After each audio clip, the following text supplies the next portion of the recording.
लोकशाहीचा बुलंद आवाज, रिपब्लिकन वार्ता, महाराष्ट्र. केळापूर तालुक्यातील पिंपळकुटी यात्रेला सुरुवात. श्री समर्थ माधवराव महाराजांच्या महोत्सव यात्रेला सुरुवात. बातमी केळापूर येथून. यवतमाळच्या केळापूर तालुक्यातील पाटणबोरी येथून 4 किलोमीटर अंतरावर असलेल्या पिंपळकुटी येथील श्री समर्थ माधवराव महाराज यांच्या यात्रेला सुरुवात होत आहे.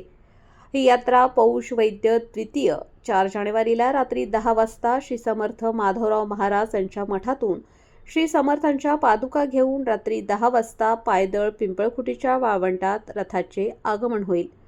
पाटणबोरी येथून रात्री 10 वाजता रथाचे यात्रेसाठी प्रस्थान होऊन पौष वैद्य तृतीया दिनांक 5 जानेवारी सोमवारला यात्रेमध्ये दिंडी व काला आयोजन करण्यात येणार आहे. रात्री महाप्रसादाचे आयोजन करण्यात आले आहे. मंगळवारी 6 जानेवारी पौष वैद्य चतुर्थी दुपारी गंगापूजन व गणपतीचा सहस्रावतरण आणि चंद्रोदयानंतर रात्री महाप्रसाद आयोजित करण्यात येणार आहे. बुधवारी 7 जानेवारीला रथ वाळवंटातून पाटणबोरीकडे प्रस्थान होणार आहे व 9 जानेवारीला सकाळपर्यंत उत्सव समाप्ती व महाप्रसाद करून श्री समर्थ पादुका मूळ स्थानी माधव महाराज मठात पर्यंत परत येतील. यावर्षी यात्रेचे 137वे वर्ष असून श्री रामानंद महाराज यांनी यात्रेची सुरुवात केली. सन 1889 मध्ये तेव्हापासून यात्रा अविरतपणे सुरू असून याच वर्षी श्री समर्थ माधव महाराज यांचा जन्म झाला होता.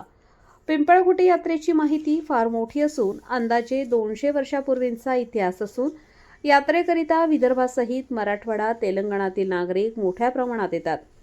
पैनगंगाला नदीपात्रात मोठे आपुलकीने नैवेद्य म्हणून अप्पालू, वडे, पात्या नैवेद्य दाखवून अनेक समाजातील लोक स्वजनांना वाळवंटात जेवण देतात.